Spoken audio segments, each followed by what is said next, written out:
அஸ்ஸலாமு அலைக்கும் வரஹ்மத்துல்லாஹி வபரகாத்துஹு. கண்ணியத்திற்குரிய பெரியோர்களே, தாய்மார்களே, சகோதர சகோதரிகளே, வியாபார பெருங்குடி மக்களே, இந்து கிறிஸ்தவ சகோதர சமுதாயத்தை சார்ந்த நண்பர்களே, இந்த பொதுக்கூட்டத்திலே தீவிரவாதத்தை எதிர்க்கும் இஸ்லாம் என்கிற தலைப்பு வழங்கப்பட்டிருக்கிறது. இந்த தலைப்பிற்கும் இந்த விழிப்புணர்வு பொதுக்கூட்டத்திற்கும் காரணம் என்னவென்று சொன்னால், இன்றைக்கு நாட்டிலே எங்கு குண்டுவெடிப்பு சம்பவங்கள் நடைபெற்றாலும் அந்த செயலை செய்தவர்கள் இஸ்லாமியர்கள் என்கின்ற ஒரு தவறான குற்றச்சாட்டு முஸ்லிம்கள் மீதான அவப்பழிகள் மீடியாக்களிலே செய்திகள் வாயிலாகவும் சினிமாக்கள் வாயிலாகவும் திட்டமிட்டு பரப்பப்பட்டு வருகிறது.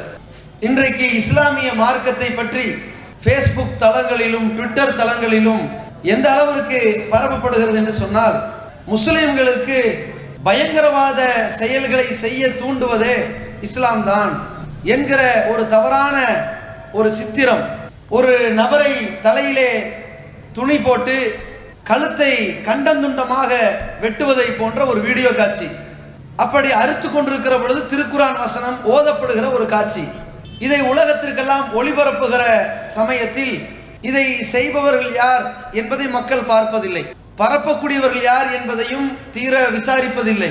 அந்த காட்சியை பார்க்கிற பொழுது இதை முஸ்லிம்கள் தான் செய்கிறார்கள் என்றும் இஸ்லாம் அவர்களை இவ்வாறு செய்ய தூண்டி இருக்கிறது என்றும் தவறான பிரச்சாரம் பரப்பப்பட்டு வருகிறது. இதன் காரணத்தினால் பல்வேறு மதத்தவர்கள் வாழக்கூடிய நம் நாட்டில் முஸ்லிம் சமுதாய மக்களை பற்றி இந்து கிறிஸ்தவ அன்பர்களிடத்திலே ஒரு தவறான அபிப்பிராயம், ஒரு எண்ண ஓட்டம், இவர்களுக்கு நம்முடைய வீட்டில் வாடகைக்கு கொடுக்கலாமா, இவர்களுக்கு நம்முடைய கடையை வாடகைக்கு கொடுக்கலாமா, நம்முடைய வாகனங்களை வாடகைக்கு கொடுக்கலாமா, இவர்கள் ஏதாவது ஒரு விஷமத்தனமான காரியத்தில் ஈடுபட்டுருவாங்களோ என்கிற மாதிரியான ஒரு எண்ணம். அதனால தான் அந்த வீடு வாடகை கொடுக்கிற பொழுது கூட கேட்பார்கள், எவ்வளோ பேர் குடியிருக்க போகிறீங்க? 4 பேர் தான், அம்மா அப்பா 2 பிள்ளை. சரி, வேறு யாராவது வருவாங்களா? வருவாங்க. வெளியூர்லேருந்து தாய் தந்தை வந்துட்டு போவாங்க. வந்தால் எங்களுக்கு சொல்லணும். எத்தனை நாள் இருப்பாங்க? 2 நாளில் போயிடுவாங்க. அதுக்கு மேலே ஆச்சுன்னா எங்களுக்கு சொல்லணும் என்கிற மாதிரி எல்லா நடவடிக்கைகளிலும் ஒரு எண்ண ஓட்டம். அதே மாதிரி இன்றைக்கு முஸ்லிம் அல்லாத மக்கள் நடத்தக்கூடிய தனியார் பள்ளிக்கூடங்களில் முஸ்லிம்களுக்கு நுழைவு சீட்டு வழங்குவதில் கூட இந்த நெருக்கடிகளை காட்டுவதை பார்க்கிறோம். இன்னும் சிலர் இன்றைக்கு நாட்டில் நடக்கக்கூடிய பல்வேறு குண்டுவெடிப்புகளை செய்யக்கூடிய இந்த தீவிரவாதிகளுக்கு இங்கு இருக்கக்கூடிய முஸ்லிம்கள் தங்களுடைய பொருளாதாரத்தை கொடுக்கிறார்களோ, மறைமுகமாக உதவி செய்கிறார்களோ என்கிற மாதிரியான ஒரு எண்ண ஓட்டம் விதைக்கப்பட்டிருப்பது பார்க்கிறோம். இதற்கெல்லாம் என்ன காரணம் அப்படின்னு கேட்டால், இன்றைக்கு மீடியாக்களில் சினிமாக்களிலும் சரி, மக்களுக்கு உண்மையை உடனுக்குடன் உலகத்திற்கு அறிய செய்கிறோம் என்று சொல்லுகிற பத்திரிகைகளிலும் செய்திகளிலும் சரி, முஸ்லிம்களை பற்றி ஒரு சில பத்திரிகையாளர்கள் ஊடகத்தில் உள்ளவர்கள் நியாயமாக நடந்தாலும் கூட பெரும்பான்மையான மக்கள் காழ்ப்புணர்வை கொட்டக்கூடிய வகையில் இருப்பதை பார்க்கிறோம். மீடியாக்கள் இஸ்லாமியர்கள் எந்த அளவிற்கு அவப்பழி சுமத்தி தீவிரவாதத்தோடு சம்பந்தப்படுத்துகிறார்கள் என்பதற்கு ஏராளமான சான்றுகளை காட்டலாம். ஒரு சில சமீபத்திய உதாரணங்களை உங்கள் கண் முன்னால் நாம் கொண்டு வரோம். சமீபத்தில் கர்நாடகா மாநிலம் பெங்களூரில் டிஃபன் பாக்ஸில் குண்டு வைத்து குண்டுவெடிப்பு சம்பவம் நடக்கிறது. அந்த தருணத்தில் உள்துறை அமைச்சர்கள் உட்பட பலரும் சம்பவ இடத்திற்கு நேரில் சென்று ஆய்வு செய்கிறார்கள். அப்படி ஆய்வு செய்கிற பொழுது பத்திரிகையாளர்கள் விசாரிக்கிறார்கள், இந்த குண்டுவெடிப்பு சம்பவத்திற்கு ஏதாவது தீவிரவாத இயக்கங்கள் பொறுப்பேற்றிருக்குதா அப்படின்னு கேட்குறாங்க. அதற்கு அரசு தரப்பில், மத்திய மாநில உளவுத்துறை தரப்பில் இதுவரைக்கும் யாரும் பொறுப்பேற்கவில்லை என்ற பதில் சொல்கிறார்கள். பிறகு இவங்களுடைய கேள்வி எப்படி இருக்குதுன்னா, இதுல இந்தியன் முஜாஹிதீன் சம்பந்தப்பட்டிருப்பதாக நீங்கள் நினைக்கிறீர்களா? இவனை கேட்டு விடுறான். அதற்கு சற்று நிதானம் காத்துவிட்டு, இல்ல அவர்களும் பொறுப்பெடுத்த தகவல் வரல என்று மறுப்பு தெரிவிக்கிறார்கள். இது அன்றைக்கு பரபரப்பாக எல்லா ஊடகங்களையும் பரவுச்சு. மறுநாள் என்னாச்சு? இந்த பெங்களூரு குண்டுவெடிப்பிற்கு தமிழகத்திலே திருநெல்வேலி மாவட்டத்தை சார்ந்த 4 பேர் பிடிபடுகிறார்கள். பிடிபட்ட உடனே எல்லா பேப்பர்கள்லையும் கர்நாடகா, தமிழ்நாடு, ஆந்திரா அத்தனை இடங்கள்லையுமே இஸ்லாமிய தீவிரவாதிகள், தமிழ் முஸ்லிம் தீவிரவாதிகள் கைது செய்யப்பட்டிருக்கிறார்கள், பெங்களூர் குண்டுவெடிப்பில் அவர்கள் தொடர்புள்ளவர்கள் என்று கைது செய்யப்பட்டிருக்கிறாங்க, அவர்கள் கோடிக்கணக்கான பணத்தை தமிழகத்திலே வசூலித்து இருக்கிறார்கள் என்ற செய்தி வருகிறது. அந்த பொருளாதாரத்தை தமிழகத்திலே உள்ள அனைத்து இஸ்லாமிய இயக்கங்கள் கொடுத்திருக்கிறதோ என்று எண்ண தோன்றுகிறது. அதற்கும் இந்த இஸ்லாமிய இயக்கங்களுக்கும் இந்த குண்டுவெடிப்பு சம்பவத்திற்கு சம்பந்தம் இருக்கிறதா என்று விசாரணை நடைபெற்று வருகிறது என்று செய்தி பரவுகிறது. பரவிய சில மாதங்கள் கழித்து இதையெல்லாம் பார்க்கிற இந்து சகோதரர்கள் என்ன நினைப்பாங்க, கிறிஸ்தவர்கள் என்ன நினைப்பாங்க? ஓ, இவங்க தான் இந்த பயங்கரவாதத்துக்கு காசு கொடுக்குறாங்க போல என்று நினைப்பார்கள். இந்த செய்தி ஒரு 4-5 மாசம் கழித்ததற்கு பிறகு கர்நாடகா பெங்களூரில் இருக்கிற உயர் நீதிமன்றத்தில் விசாரணைக்கு எடுத்துக்கொள்ளப்பட்டு அந்த விசாரணையின் முடிவில் நீதிபதி அறிவிக்கிறார், இந்த குண்டுவெடிப்பு சம்பவத்திற்கும் திருநெல்வேலி மாவட்டத்தை சார்ந்த அந்த 4 இளைஞர்களுக்கும் எந்த தொடர்பும் கிடையாது அப்படின்னு சொல்லி தீர்ப்பு வழங்குகிறார். ஏன் பெங்களூர்ல திருநெல்வேலி மாவட்டத்துக்காரங்க இருக்கிறாங்கன்னா, அதிகமான திருநெல்வேலி மாவட்டத்தை சார்ந்த மேலப்பாளையத்தை சார்ந்த முஸ்லிம்கள் பெங்களூர்ல இந்த பேக்கரி தொழிலில் ஈடுபட்டிருப்பார்கள். நிறைய பேர் அங்கே இருக்கிறாங்க. 4 பேரை பிடிச்சுள்ள வச்சுட்டாங்க. நீதிபதி தீர்ப்பு வழங்குறார். தீர்ப்பு வழங்கின உடனே மீடியாக்கள் என்ன செஞ்சிருக்கணும், எந்த மாதிரி நியாயமா நடந்திருக்கணும், இது மாதிரி கைது செய்யப்பட்டவர்கள் அப்பாவிகள் என்று நீதிபதி சொல்லிட்டாரு, எனவே இவர்களுக்கும் அந்த தீவிரவாத செயல்களுக்கும் குண்டுவெடிப்புக்கு சம்பந்தம் இல்லை என்று சொல்லணும். அப்படி சொன்னார்களா? ஏதாவது அறிவித்தார்களா? தமிழகத்தில் எந்த பேப்பர்லையும் இந்த செய்தி வரலைங்க. எந்த தொலைக்காட்சியிலையும் இந்த செய்தி ஒளிபரப்பப்படலை. கர்நாடகாவில் மட்டும் ஒரே ஒரு தமிழ் பத்திரிகையில் ஒரு சின்ன ஒரு பெட்டி செய்தியில் ஒரு செய்தி போடப்படுகிறது. பெங்களூரு குண்டுவெடிப்பிற்கு தமிழகத்தை சார்ந்த 4 பேர் சம்பந்தமில்லை என நீதிபதி உத்தரவிட்டு விட்டார், 4 தமிழர்கள் விடுதலையாகிவிட்டார்கள் போட்டாங்க. அதாவது நிரபராதின்னு வந்தா அவனுக்கு பேர் தமிழன், விடுதலை ஆயிட்டாண்டா அவனுக்கு பேர் அப்பாவி தமிழர்கள், பிடிபட்டாண்டா முஸ்லிம் தீவிரவாதிகள். இப்படி பரப்புறாங்க.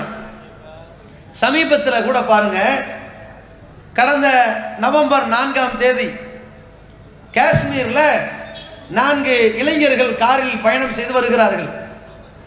5 ராணுவ வீரர்கள் அவர்களை சுற்றி வளைத்து யாரென்றும் விசாரிக்காமல், அவர்களை ஆய்வு செய்யாமல், அவர்கள் எதற்காக வருகிறார்கள் என்பதை கேள்வி கூட கேட்காமல், எந்த வாய்ப்பும் கொடுக்காம என்கவுண்டர்ல ஈடுபட்டு 4 பேர் மீதும் துப்பாக்கி சூடு நடத்துகிறார்கள். அதிலே 2 பேர் சம்பவ இடத்திலேயே படுகொலை செய்யப்படுகிறார்கள்.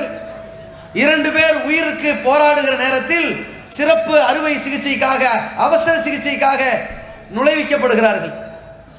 4ஆம் தேதி தொடங்கின விசாரணை.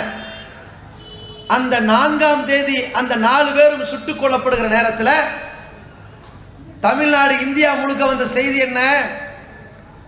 தீவிரவாதிகள் பாகிஸ்தானில் இருந்து இந்தியாவில் ஊடுருவி காஷ்மீர்ல கலகம் விளைவிப்பதற்கு சதி செயலில் ஈடுபட்டதால் ராணுவ வீரர்கள் அவர்களை சுற்றி வளைத்தார்கள். அவர்களிடமிருந்து தப்ப முயன்ற இந்த இஸ்லாமிய தீவிரவாதிகள் மீது ராணுவ வீரர்கள் நடத்திய துப்பாக்கி சூட்டில் சம்பவ இடத்துல 2 பேர் செத்துட்டாங்க, 2 பேர் படுகாயம் அடைந்திருக்கிறார்கள் செய்தி வந்துச்சு. முந்தா நேத்து வந்த செய்தி என்ன? இந்த 4 பேரை பற்றி விசாரிக்கிறார்கள். இந்த அவசர சிகிச்சையில் உள்ள கடந்தான 2 பேர் அவர்களை பற்றி விசாரித்து விட்டு இறுதியில் சொல்றாங்க, இந்த 4 பேரும் இந்தியர்கள், முஸ்லிம்கள், அப்பாவி இளைஞர்கள், இவர்களுக்கும் எந்த தீவிரவாத இயக்கங்களுக்கும் எந்த தொடர்பும் கிடையாது.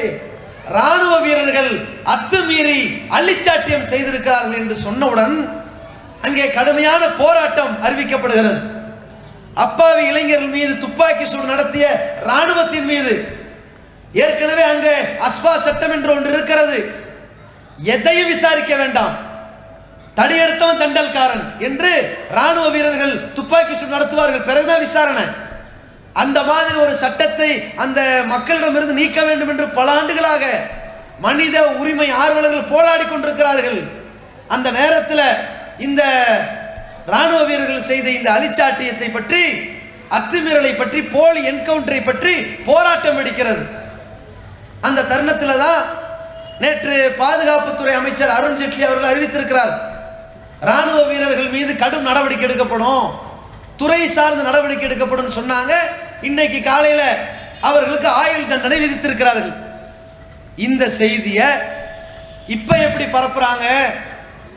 அந்த 4 பேர் என்கவுண்டர் போலி என்கவுண்டர்ல சுட்டுக் கொல்லப்பட முயற்சி செய்யப்பட்டாங்க இல்லையா, இந்த 4 பேருக்கு என்ன போட்டாங்க? இவர்கள் அப்பாவி முஸ்லிம்கள், இவர்கள் தீவிரவாத இயக்கத்திற்கு சம்பந்தப்பட்டவர்கள் இல்லை, இவர்களுக்கும் இந்த குண்டு வெடிப்புக்கும் பாகிஸ்தான் உளவுத்துறைக்கு எந்த தொடர்பும் இல்லை என்றா சொன்னாங்க. காஷ்மீரை சேர்ந்த அப்பாவி இளைஞர்கள் சுட்டுக் கொல்லப்பட்டதால் ராணுவ வீரர்கள் ஆயுள் தண்டனை விதிக்கப்பட்டது, இப்படி போடுற செய்தியை.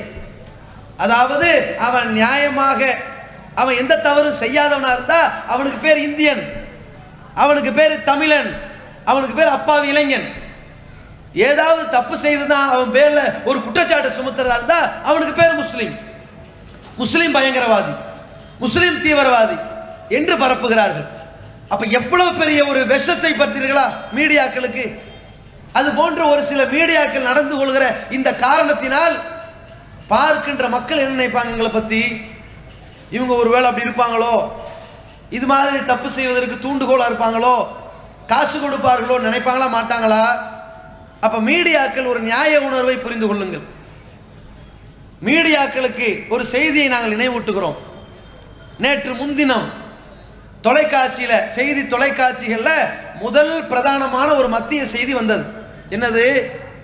ஜவஹர்லால் நேரு அவர்களுடைய அந்த தினத்தை முன்னிட்டு குழந்தைகள் தினம் என்று விமர்சையா கொண்டாடப்பட்டுச்சுன்னு செய்தி பரவுச்சு. காங்கிரஸ் கட்சி சார்பில் ஒரு விமர்சையா ஒரு நிகழ்ச்சி நடத்தினாங்கன்னு செய்தி தான் முதல் செய்தி. அடுத்து மாநில செய்தி. மாநில செய்தியில முதல் செய்தி என்ன? தமிழகத்திலே மதுரை மாநகரிலே சக்தி வாய்ந்த நாட்டு வெடிகுண்டை வைத்த 4 பேர் கைது செய்யப்பட்டார்கள், அவர்கள் காவல்துறையில் சரணடைந்தார்கள் அப்படின்னு காட்டினார்கள். இந்த 4 பேர் யாருன்னு யாருக்காவது தெரியுமா? இன்னைக்கு வரைக்கும் அந்த பேரை சொன்னார்களா? அந்த செய்தியில சொல்லல. ஆனால் அவர்கள் முஸ்லிம்கள் அல்ல, வேற சமுதாயத்தை சார்ந்தவர்கள். நீங்க என்ன பண்ணீங்க? அவர்கள் எந்த சமுதாயத்தை சார்ந்தவர்களோ அந்த சமுதாயத்தை குறிப்பிடல, ஆனால் அவர்கள் செய்த செயலை குறிப்பிட்டீர்கள். இது நியாயமான ஒரு செயல். இதுதான் பத்திரிகை தர்மம். ஒரு சமுதாயத்தில் ஒருத்தர் செய்யக்கூடிய செயல் காரணமாக அந்த சமுதாயமோ அந்த மதமோ அந்த ஜாதியோ அந்த குலமோ அதற்கு சம்பந்தம் ஆகாது. அதை சம்பந்தப்படுத்தாம நீங்க எப்படி இந்த நாட்டு வெடிகுண்டை பற்றி செய்தி வெளியிட்டீர்களோ அதே மாதிரி நாட்டில் நடந்த பல்வேறு குண்டு வெடிப்புகளுக்கும் இன படுகொலைகளுக்கும் மத கலவரங்களுக்கும் ஒரு சமுதாயத்தை திட்டம் தீட்டி நீங்கள் அவப்பழி சுமத்தாமல் இருந்திருந்தால் இது போன்ற நெருக்கடி எங்களுக்கு வந்திருக்காது. அதனால தான் இன்றைக்கு நாங்கள் வந்து நிற்கிறோம். இஸ்லாமிய மார்க்கத்தினுடைய அடிப்படை, யார் ஒரு மனிதனை அநியாயமாக கொலை செய்கிறானோ ஃபக அன்னமா கத்தல நாச ஜமியா, அவன் ஒட்டுமொத்த உலக மாந்தர்களையும் படுகொலை செய்ததற்கு சமம் என்று இஸ்லாம் சொல்லுகிறது. அப்படிப்பட்ட அளவில் உலகத்திலே தீவிரவாதத்தை எதிர்க்கக்கூடிய வடிவத்தில் முதல் இடத்தை பெற்றிருக்கிற ஒரு சித்தாந்தம். எந்த சித்தாந்தத்தில் இப்படி சொல்லப்பட்டிருக்குதா? நீ ஒரு கொலை செய்தால் அந்த அநியாயமான படுகொலை எப்படிப்பட்டது தெரியுமா? 10 மாதம் உன்னை பெற்றெடுத்த தாயை, உன்னை வளர்த்த தந்தையை உன்னோடு பிறந்த சகோதரர்களை, நீ மனம் முடித்த மனைவியை, நீ பெற்றெடுத்த பிள்ளை உட்பட உலக மாந்தர்களை எல்லாம் திட்டமிட்டு கொலை செய்த கொடுங்கோலனுக்கு சமம் என்று உலகத்தில் எந்த சித்தாந்தத்தில் சொல்லப்பட்டிருக்குதா? அப்படிப்பட்ட அளவுல தீவிரவாதத்தை எதிர்க்கிறது இஸ்லாம். அந்த மார்க்கத்தை பற்றி இன்றைக்கு அவப்பெயர் சுமத்தப்படுகிற காரணத்தினால் நாங்கள் இந்த தீவிரவாதத்துக்கு எதிரான பிரச்சாரத்தில் கையில் எடுத்து இறங்குகிறோம். ஒரு மாத கால பிரச்சாரம். எங்களுடைய சமுதாயத்தை பார்த்து பத்திரிகையாளர்கள் கேட்கிறார்கள், ஒரு மாதத்தை தேர்ந்தெடுத்திருக்கிறீர்கள், ஏப்ரல் மே போன்ற கோடை காலத்தை தேர்ந்தெடுத்திருந்தால் வெகுஜன மக்களுக்கு கொண்டு போய் சேர்க்கலாம், போய் மழை காலத்திலேயே தேர்ந்தெடுக்க வேண்டும் என்று கேட்டார்கள். நாங்கள் சொன்னோம், நாங்கள் நிர்பந்திக்கப்பட்டிருக்கிறோம், எங்கள் மீது சுமத்தப்பட்டிருக்கிற இந்த அவப்பழியை அகற்ற வேண்டும் என்பதற்காக. கொட்டும் மழை பெரிதல்ல, எங்கள் சமுதாயத்தின் மீது கொட்டப்பட்ட அவப்பழிகள் தான் பெரிது என்பதை கவனத்தில் வைத்து அதை துடைத்தெறிவதற்காக நாங்கள் களமிறங்கி இருக்கிறோம் என்று பதில் சொல்லி கடந்த ஒரு மாத காலம் தீவிரவாதத்திற்கு எதிராக துண்டு பிரசுரங்கள், பொதுக்கூட்டங்கள், தெருமுனை கூட்டங்கள் என்று ஏராளமான பிரச்சாரத்தை செய்கிறோம்.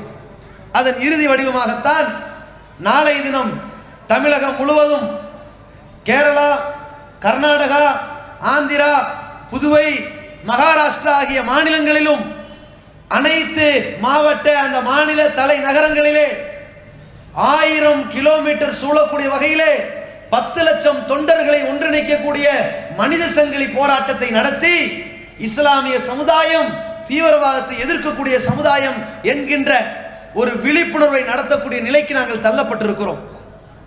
அந்த வழியில் தான் இந்த பொதுக்கூட்டம் கூட.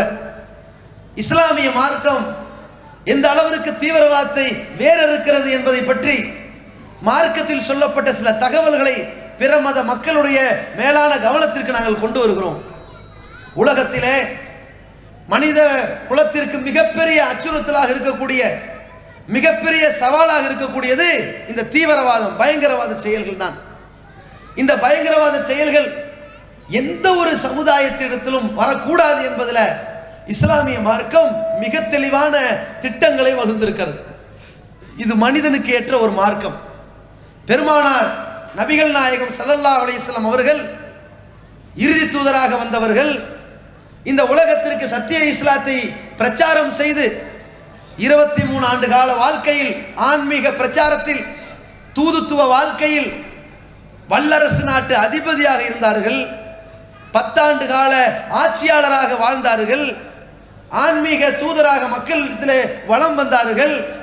அந்த பெருமானார் ஸல்லல்லாஹு அலைஹி வஸல்லம் அவர்கள் அரபுலக தேசத்தை இஸ்லாமிய ஆட்சியை நிறுவி ஆட்சி செய்கிற பொழுது 98% மேற்பட்ட மக்கள் அங்கே வாழ்ந்தவர்கள் முஸ்லிம்கள். சிறுபான்மையின மக்களாக அங்கே வாழ்ந்தவர்கள் யூதர்கள் இருந்தார்கள், கிறிஸ்தவர்கள் இருந்தார்கள், நெருப்பு வணங்கிகள் இருந்தார்கள், கடவுளை நம்ப மறுத்தவர்கள் இருந்தார்கள். இவர்கள் எல்லா தரப்பு மக்களுக்கும் தான் பெருமானார் முகமது நபி ஸல்லல்லாஹு அலைஹி வஸல்லம் அவர்கள் தூதராக, ஆட்சி தலைவராக வந்தார்கள். அங்கே ஆட்சி தலைவராக இருக்கிற பொழுது அல்லாஹ்வுடைய தூதர் அவர்கள் பல்வேறு திட்டங்களை மக்கள் மன்றத்திலே பதிவு செய்கிறார்கள். எப்படிப்பட்ட சட்டங்கள்? மனித குலத்திலே தீவிரவாதம் என்கின்ற நச்சு கிருமி எங்கெல்லாம் முளைக்குமோ, எதன் காரணத்தினெல்லாம் பரவுமோ, அந்த காரணிகளை எல்லாம், அந்த விதைகளை எல்லாம் நசுக்கி சிதைத்து சின்னாபின்னப்படுத்த பெருமானார் ஸல்லல்லாஹு அலைஹி வஸல்லம் அவர்கள் பல்வேறு வழிமுறைகளை சொல்லிக் கொடுத்திருக்கிறார்கள். எப்படி? பொதுவாக உலக வரலாற்றை நாம் புரட்டி பார்க்கிற பொழுது, உலக போர்களாக இருந்தாலும், 2 நாடுகளுக்கு இடையிலே நடக்கிற சண்டைகளாக இருந்தாலும், ஒரு நாட்டிலே பல்வேறு மதத்தவர்களிடத்தில் ஏற்படுகிற பிரச்சனைகளாக இருந்தாலும், எதனால் நடக்கிறது என்பதை அத்தனை காரணிகளையும் அலசி அந்த பிரச்சனைகளுக்கெல்லாம் ஒரு தீர்வை பெருமானார் ஸல்லல்லாஹு அலைஹி வஸல்லம் அவர்கள் சொன்னார்கள். ஒன்று, அடிப்படை பிரச்சனை மதத்தின் பெயரால் வெடிக்கும்.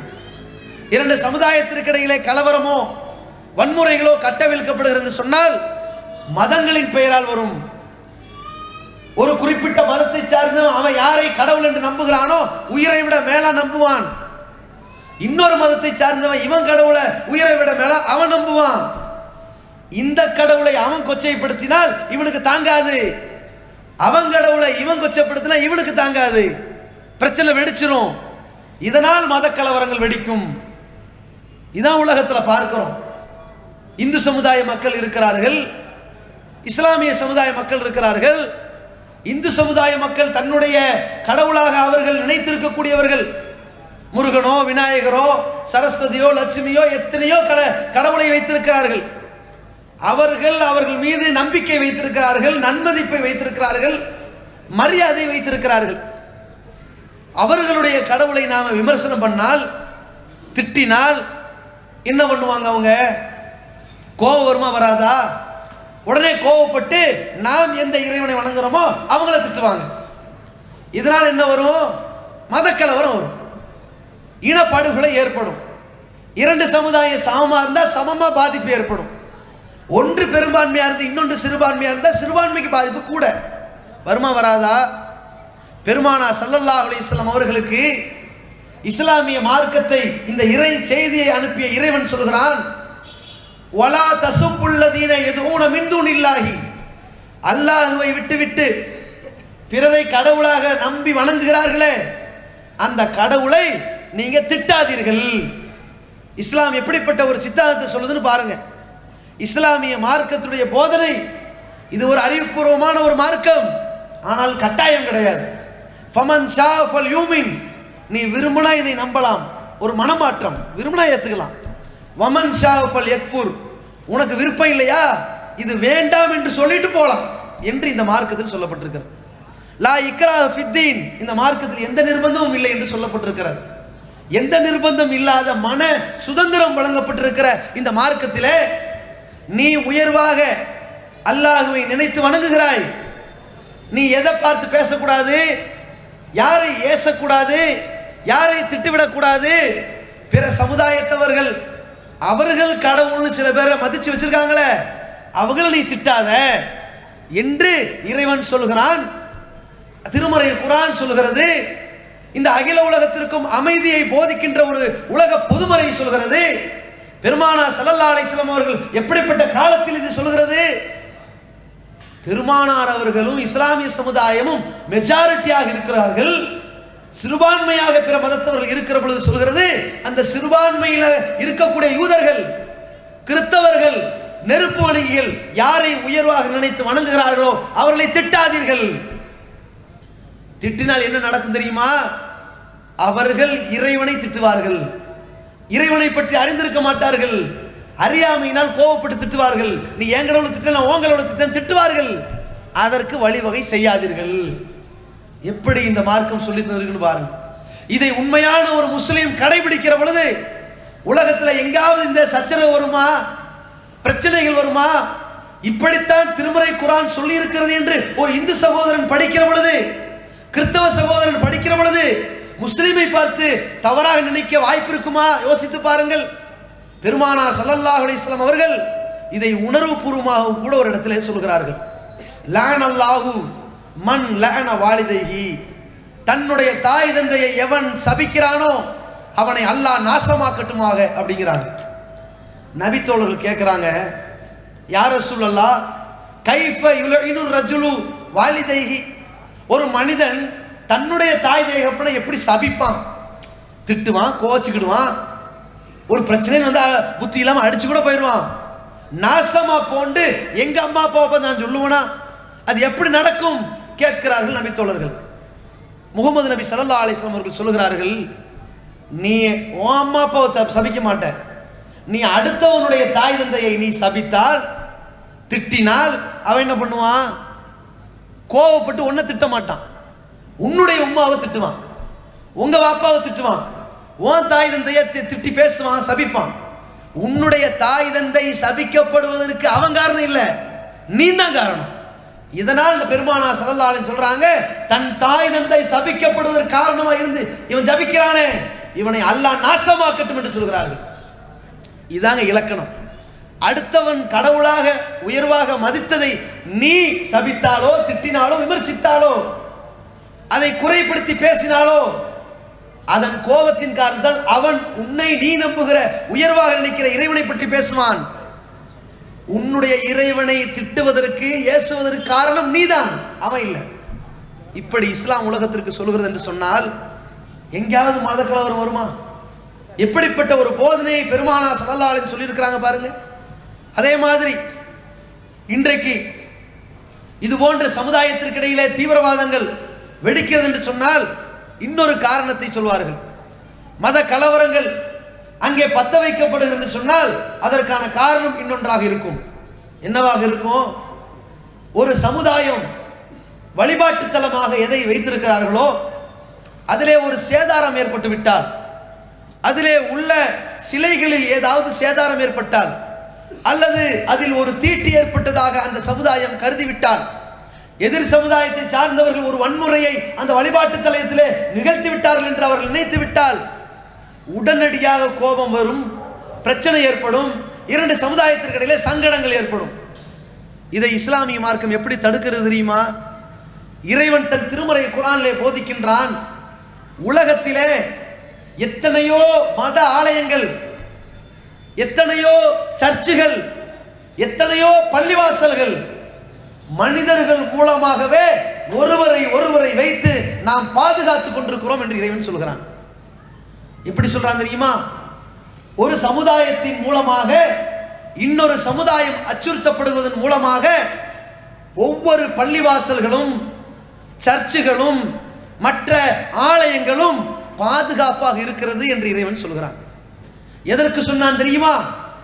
இன்றைக்கு நம்முடைய பள்ளிவாசல் பாதுகாப்பாக இருக்கிற காரணம் என்ன தெரியுமா? நீ தான் காரணம். எதனால்?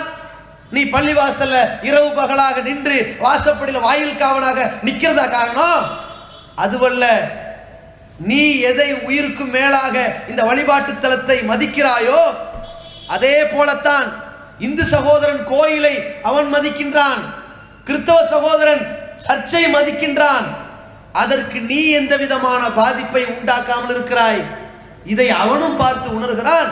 அவங்க நம்ம உயர்வா மேல மதிக்கக்கூடிய கோயிலை எந்த சேதாரப்படுத்தாம கண்ணியத்தை பாதுகாக்கிறார்கள்.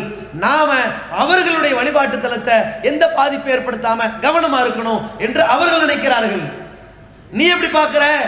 அவங்க நம்ம பள்ளிவாசல கண்ணியமா பார்க்கிறாங்க, நாம அவர்களுடைய வழிபாட்டு தலத்துல எந்த பாதிப்பு ஏற்படுத்தக்கூடாது நீ பார்க்கிற. உன் மூலமாக கோயில் பாதுகாக்கப்படுகிறது, அவன் மூலமாக பள்ளிவாசல் பாதுகாக்கப்படுகிறது. இப்படியாக மனித குலத்திலே எத்தனையோ வழிபாட்டு தலத்தை நாங்கள் பாதுகாத்து வைத்திருக்கிறோம் என்று இறைவன் சொல்கிறான். பார்த்தீர்களா? அந்த அளவிற்கு வழிபாட்டு தலத்தின் மீது மரியாதை வைத்திருக்கிறார்கள். அதிலே நாம் ஒரு பாதிப்பை உண்டாக்கினால் அதன் கோபம் நம்முடைய வழிபாட்டு தலம் பாதிக்கப்படும். இதை இறைவன் சொல்கின்றான். இரண்டு சமுதாயத்தையும் நாம் உணர்த்தி இருக்கிறோம். நீ அவர்களுடைய வழிபாட்டு தலத்தை எதையும் செய்து விடாதே, அவர்கள் உன்னுடைய வழிபாட்டு தலத்தை எதையும் செய்ய மாட்டார்கள். இப்படியே பாதுகாக்கப்பட்டு விடும். பெருமானார் ஸல்லல்லாஹு அலைஹி வஸல்லம் அவர்கள் இதை மக்கள் மன்றத்திலே வாழ்க்கை வழிமுறையாக செயல்படுத்தி காட்டினார்கள். எப்படி தெரியுமா? அல்லாஹ்வுடைய தூதர் அவர்களுடைய காலகட்டத்திலே அவர்களுடைய மனைவிமார்கள் வந்து சொல்கிறார்கள், அல்லாஹ்வின் தூதரே, நாங்கள் கிறிஸ்தவர்களுடைய வணக்க வழிபாட்டு தலம் சர்ச்சுக்கு போயிட்டு வந்தோம், இப்படி அது இருந்துச்சு சொல்றாங்க. நாங்க யூதர்களுடைய வழிபாட்டு தலம் இப்படி இருந்துச்சு சொல்றாங்க. இப்படியெல்லாம் இருந்த வழிபாட்டு தலத்தை பெருமானார் அவர்களிடத்தில் வர்ணித்தார்களே, அந்த வழிபாட்டு தலத்திற்கு ஏதாவது ஒரு கீறல், ஏதாவது ஒரு செதிலடைந்த சம்பவம் உலக வரலாற்றிலே அந்த பெருமானார் அவருடைய வாழ்க்கையில ஒரு துளி சம்பவத்தை காட்ட முடியுமா? யோசிச்சு பாருங்க. அந்த அளவிற்கு பெருமானார் ஸல்லல்லாஹு அலைஹி வஸல்லம் அவர்கள் பிற சமுதாய மக்கள் எதை வழிபாட்டு தலமாக வைத்திருக்கிறார்களோ அதற்கு எந்த பாதிப்பையும் உண்டாக்காமல் ஒரு சுதந்திரத்தை கொடுத்திருந்தார்கள், பாதுகாப்பு கொடுத்திருந்தார்கள். அது மட்டுமா? தன்னுடைய உயிரை விட மேலாக மதிக்கின்ற மஸ்ஜிது நபவி, அல்லாஹ்வுடைய தூதர் அவர்கள் மதீனாவிற்கு வந்த நேரத்தில் சொந்த செலவிலே கட்டப்பட்ட பள்ளிவாசல், அந்த பள்ளிவாசல்ல கூட ஒரு சந்தர்ப்பத்தில் ஒரு கிராமவாசி வந்து சிறுநீர் கழிக்கிறார், பள்ளிவாசலுடைய தூய்மையை தீட்டுப்பட செய்கின்றார். அது போன்ற ஒரு சூழல் வருகிறது. இஸ்லாம் அதை தீட்டாக கருதாது, அசுத்தம் சுத்தப்படுத்தி விடும், அவ்வளவுதான், சுத்தமான சரியா போயிடும். அப்படி அசுத்தப்படுத்தி கொண்டிருக்கிற நேரத்தில் நபித்தோழர்கள் கோபப்பட்டு கொந்தளிக்கிறார்கள், ஆவேசப்படுகிறார்கள். அவருடைய ஆவேசத்தை அல்லாஹ் அன்னலாம் பெருமானா ஸல்லல்லாஹு அலைஹி வஸல்லம் அடக்குறார்கள். நிறுத்துங்க, கண்டிக்காதீர்கள், கோவப்படாதீங்க அப்படிங்கிறாங்க. ஏன்னா அது பள்ளிவாசல்னா இன்னைக்கு இருக்கிற மாதிரி மினாரா இருந்து மொசைக்கு தர வச்சு பெரிய பெரிய டூம் போட்டுலாம் இருக்காது. அன்னைக்கு பேரிச்சம்பழ மரம், செங்கல், அதோட புடிச முடிஞ்சு போச்சு. மணல் தரதான், அதை வச்சு அவர் பார்த்து சிறுநீர் கழிச்சிட்டார். பெருமானார் அவர்கள் அவர் சிறுநீர் கழித்து முடித்ததற்கு பிறகு ஒரு வாளி தண்ணி எடுத்து சுத்தம் பண்ணி விட்டு அவரை கூப்பிட்டு சொன்னார்கள். அவர் முஸ்லீம் அல்ல, இருந்தாலும் அழைத்து சொன்னார்கள், இது ஒரு பள்ளிவாசல், இறைவனை வணங்கக்கூடிய ஒரு வழிபாட்டு தலம், இதில் இது போன்ற அசுத்தம் செய்யக்கூடாது, போயிட்டு வாங்கன்றான். ஒன்றை யோசித்து பாருங்கள், அங்கே பெருமானார் அவர்கள் ஆட்சி தலைவராக இருக்கிறார்கள், மெஜாரிட்டி சமுதாயம் இருக்கிறது. இந்த அசுத்த வேளையில் ஈடுபட்டவரை பார்த்து கோபப்படவில்லை. யார் இந்த செயலை உன்னை செய்ய தூண்டியது, கூட்டிட்டு வாங்கடா அந்த சமுதாயத்திற்கு எதிராக போர் செய்யலாம் என்று மக்களை திரட்டவில்லை. புத்திமதி சொல்கிறார்கள், ஏதோ அறியாமையில் நடந்திருக்கும் என்று.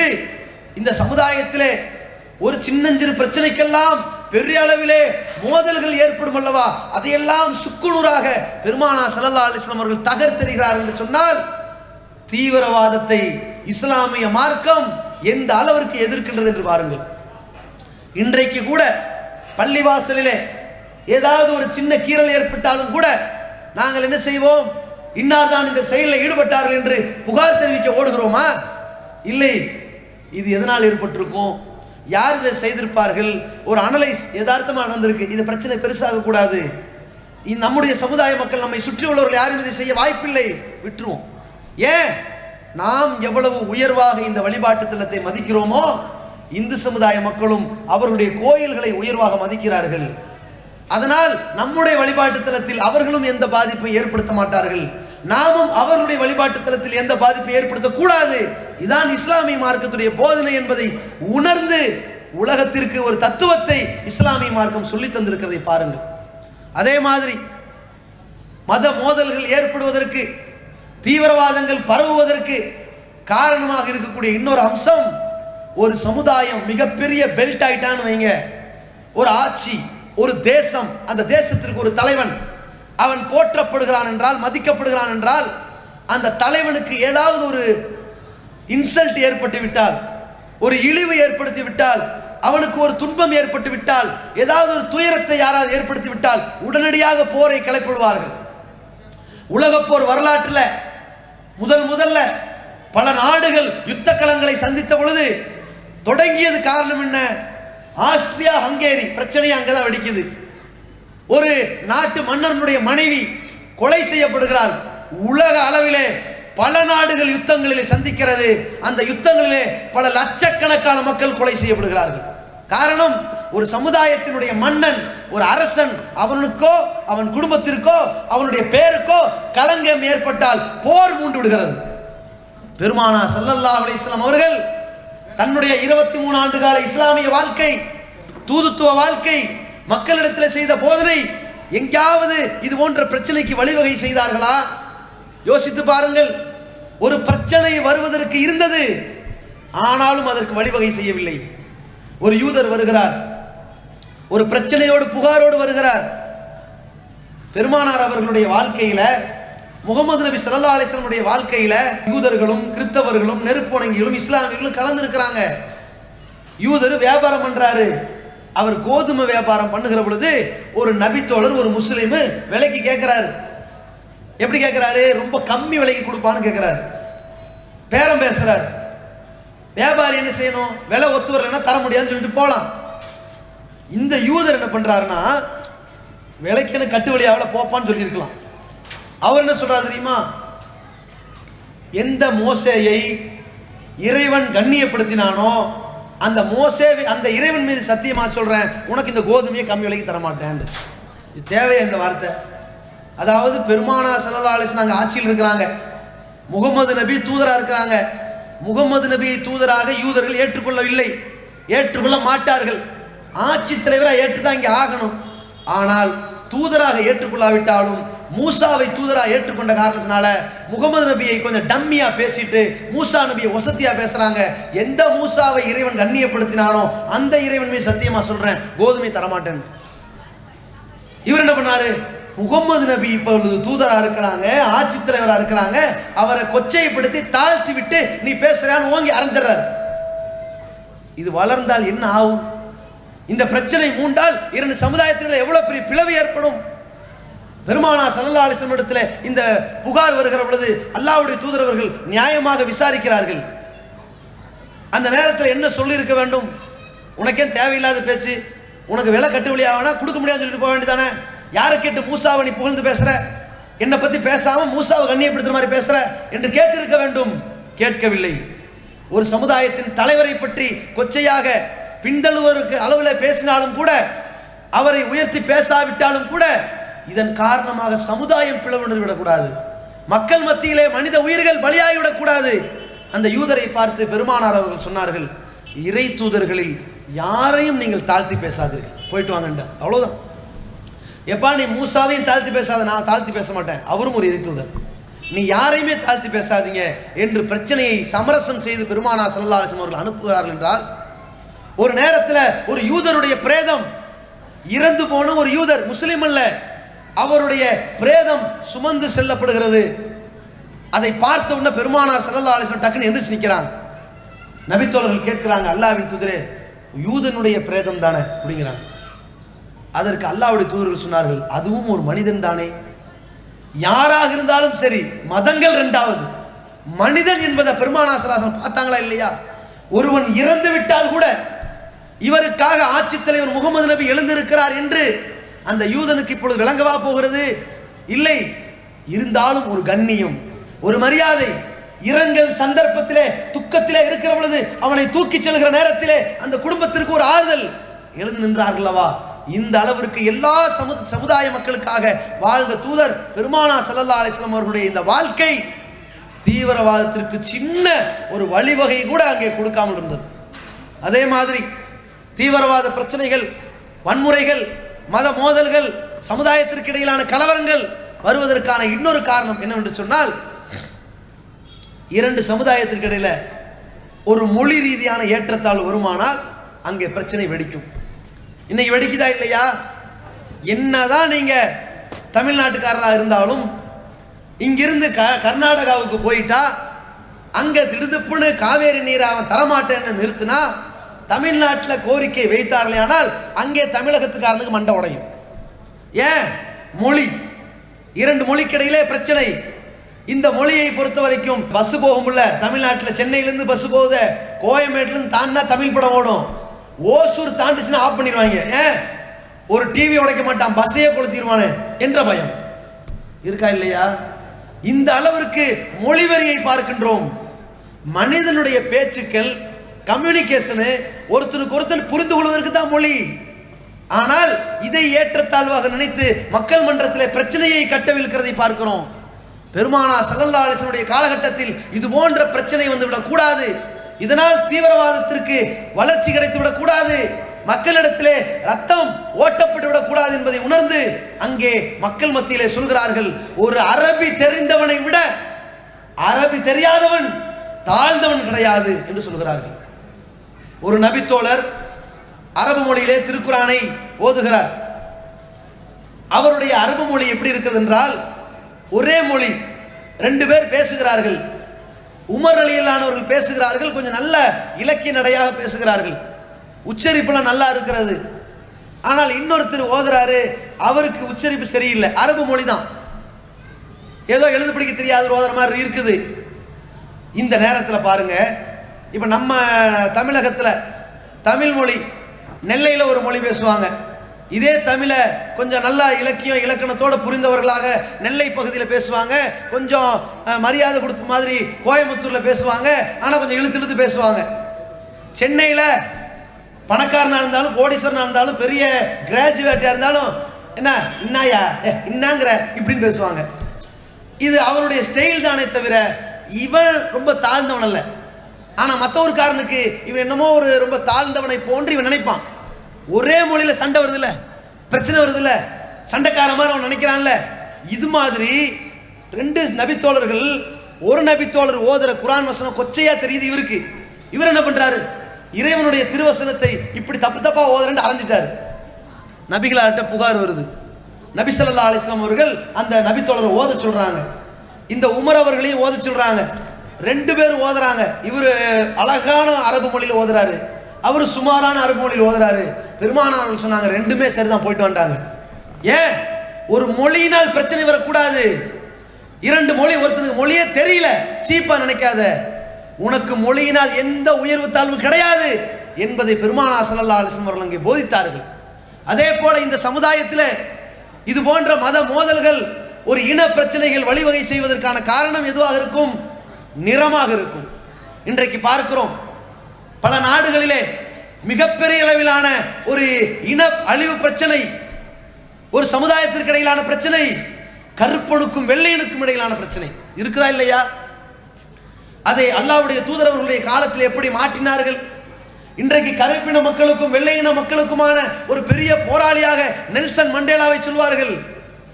அந்த நெல்சன் மண்டேலாவுடைய சாதனை, கருப்பின மக்களுக்காக எவ்வளவோ போராடினார்.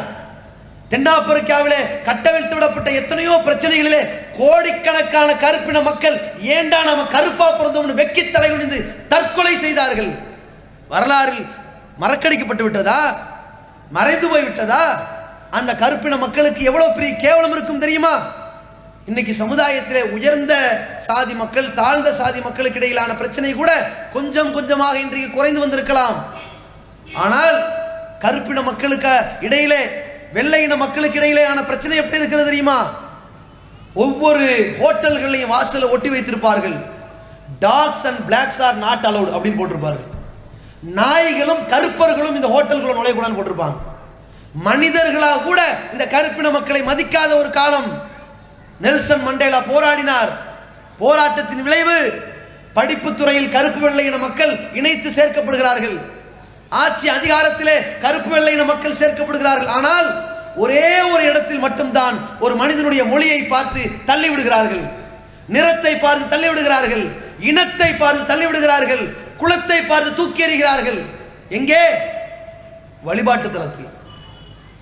வழிபாட்டு தலம் என்று வருகிற பொழுது அவன் கருப்பினமா, அவன் கிட்ட தாழ்ந்த இனமா, தாழ்ந்த குலமா, தூக்கி எறிந்து விடுகிறார்கள், புறக்கணிக்கப்படுகிறார்கள். அதிலிருந்து அந்த மக்களை விடுவிப்பதற்கான போராட்டம் நெல்சன் மண்டேலாவால் வெற்றி கொள்ள முடியவில்லை. பெருமானார் ஸல்லல்லாஹு அலைஹி வஸல்லம் அவர்கள் அங்கே வெற்றி சாதனை புரிந்தார்கள். எப்படி? அந்த அரபியர்கள், குறைஷி மக்கள், வெள்ளை வெளேர் என்று இருக்கக்கூடிய மக்கள் போதனை செய்தார்கள். அபிசீனியா என்கிற தேசத்திலிருந்து வந்த கருப்பின மக்களை துச்சமாக, துயரமாக, அடிமைத்தனமாக நடத்தி கொண்டிருந்த அந்த வெள்ளையின மக்களை பார்த்து சொன்னார்கள், ஒரு வெள்ளையின மக்கள் கருப்பின மக்களை விட உயர்ந்தவன் கிடையாது. மக்களே, உங்களுக்கு ஒரு ஆட்சி தலைவனாக ஒரு கருப்பின மக்கள் வந்தால் அவனுடைய மண்டை குறு திராட்சை, கருப்பு திராட்சை போன்று இருந்தாலும், அப்படிதான் அந்த நீக்ரோக்காரங்க தலை இருக்கும், அதை சொல்லி கருந்திராட்சை போன்ற அவன் தலை இருந்தாலும் கூட நீங்கள் கட்டுப்பட வேண்டும் என்று சொன்னார்கள். சொன்னது மட்டுமா? அல்லாஹ்வுடைய தூதர் அவர்கள் பள்ளிவாசல்களிலே அனைவரும் நுழையக்கூடிய இடத்திலே, இதிலே நிறத்தால், மொழியால், இனத்தால், குலத்தால் தூக்கி எறியப்படுகின்ற ஒரு இடம், அந்த வழிபாட்டு தலத்திலே முதல் இடம் யாருக்கு கொடுத்தார்கள் தெரியுமா? கருப்பின மக்கள். பிலால் ரலியல்லாஹு அவர்களை அழைக்கிறார்கள், நீ உள்ள போய் பாங்கு சொல்லி மக்களை கூப்பிடு, அல்லாஹ் அக்பர் என்று பள்ளிவாசலில் தொழுகைக்காக அழைக்கிறார் பிலால் ரலியல்லாஹு அவர்கள். ஒரு கருப்பின சமுதாயத்தை சார்ந்தவர் வழிபாட்டு தலத்திலே முதலில் நுழைகிறார், எல்லோரையும் தொழுகைக்கு அழைக்கிறார், வெள்ளையின மக்கள் தொழுகைக்கு வருகிறார் என்றால் எப்படி தொழுகை? அவர் பிலால் முந்தி வந்து விட்டார், முதலில் தொழுவார். பிந்தி வருகின்ற வெள்ளையின மக்கள் பிலால் அவர்கள் தொழுகிற பொழுது சஜிதா என்கின்ற ஒரு இடத்திலே இறைவனை வணங்குவதற்காக சிரமணிந்து வருவார். அப்பொழுது இவருடைய கால் பாதத்தை பின்னால் குனிந்து இறைவனை சிரமணிந்து கொண்டிருக்கின்ற அந்த வெள்ளையினுடைய நெத்தி படும். கோச்சிக்க மாட்டான், தாழ்வ நினைக்க மாட்டான். ஏன்? மனித குலத்திலே தீண்டாமையை தகர்த்தெறிந்த ஒரு மார்க்கம். தீவிரவாதம் தீண்டாமையினால் கூட வந்துவிடக்கூடாது என்பதிலே தீவிரம் காட்டிய ஒரு மார்க்கம் இஸ்லாம். அப்படிப்பட்ட அளவில் பெருமானார் ஸல்லல்லாஹு அலைஹி வஸல்லம் அவர்கள் வழிவகை செய்கிறார்கள். இதையும் தாண்டி இந்த மோதல்கள் எதனால் வெடிக்கும்? ஒரு சமுதாயத்தினுடைய உரிமை பாதிக்கப்படுமானால் கண்டிப்பாக மோதல்கள் வெடிக்கும். அது எந்த மாதிரி உரிமைகள்? ஜீவாதார உரிமை பாதிக்கப்பட்டால் கண்டிப்பாக வெடிக்கும். உதாரணத்துக்கு சொல்லுவது என்று சொன்னால், இன்றைக்கு தமிழகத்திலும் கர்நாடகாவிலும் இந்தியாவிலே காஷ்மீர் முதல் கன்னியாகுமரி வரையில் உள்ள எத்தனையோ மாநிலங்களுக்கு இடையில எத்தனை உறவுகள் இருந்தாலும் கர்நாடகா தமிழ்நாட்டுக்கு மத்தியில் இவ்வளோ பிரச்சனை எதை வைத்து? தண்ணி பிரச்சனையை வைத்து தான் நடக்குது. அவன் காவேரி நீரை தர மாட்டேங்கிறான், தந்து ஆகணுங்கிறாங்க. ஒரே பிரச்சனை. பல உயர் நீதிமன்றங்கள், பல வழக்குகள் உச்ச நீதிமன்றம் வரைக்கும் போயாச்சு. நீதிமன்ற உத்தரவையும் மீறி செயல்படுகிறார்கள். மக்கள் பலத்தை காட்டுகிறார்கள் ஒரு அநியாயத்திற்காக. அடே, மனிதனுடைய உயிர் வாழ்வுக்கு தேவையான அந்த குடிநீரை தருவதற்கு மறுக்கிறார்கள். அவ்வளவு பிரச்சனை இன்றைக்கு பார்க்கிறோமா இல்லையா? ஒரு குடிநீரை அவன் திறந்து விடலைன்னா இங்கே கர்நாடகாக்காரன் கடை வைக்க முடியாது. திறந்து விட்டான்னா, சாதனை புரிந்ததாக தமிழ்நாட்டுக்காரன் பேசிட்டான்னா தமிழ்நாட்டுக்காரன் கர்நாடகாவில் கடை வைக்க முடியாது. ஒரு தண்ணீர் பிரச்சனை நாட்டில் எவ்வளவு பெரிய கலவரத்தையும் இன படுகொலையும் உண்டாக்குது பார்த்தீங்களா? பெருமானா ஸல்லல்லாஹு அலைஹி வஸல்லம் அவர்கள் இது போன்ற பிரச்சனைகள் கூட மனித குலத்திற்கு இடையிலே வந்துவிடக்கூடாது என்பதிலே தீவிர கவனம் செலுத்தினார்கள். எப்படி?